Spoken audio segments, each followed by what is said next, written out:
Osim Hrvatskog paraolimpijskog odbora su organizatori ove izložbe, putujuće izložbe koja je krenula 22. listopada iz Zagreba, bila je u Vukovaru, Slavonskom Brodu, u Velikoj Gorici, danas je u Sisku, a potom ide u Bjelovoj, Varaždin, sve do juga do Dubrovnika, u naredna 2 do 3 mjeseca.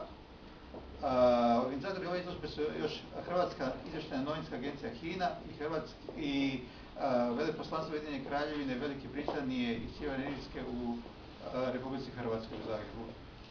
Izložba se organizira pod visokim pokroviteljstvom predsjednika Republike dr. Ive Josipovića, sadrži 40 fotografija, presjek nastupa naših paralimpijaca od Atene, Vancouvera, Pekinga, sve do Londona.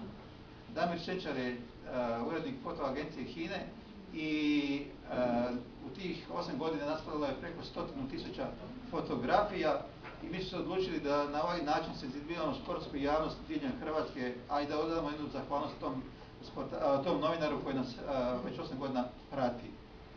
Među ovim fotografijama možete vidjeti i njegovu nagrađenu fotografiju, takozvano probijanje pijeska, koji je dobio za najbolju sportsku fotografiju na 13. paraolimpijskim igrama u Pekingu.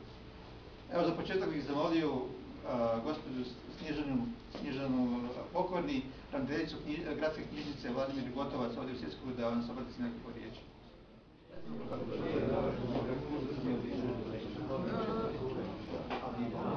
Hrvatski paraolimpijski odbor sa ovom izložbom došao u grad Sisak, evo reći ću tako, ipak rijetkim gradovima i među prvim gradovima, i vi zajedno s nama možete pogledati dakle ovu izložbu.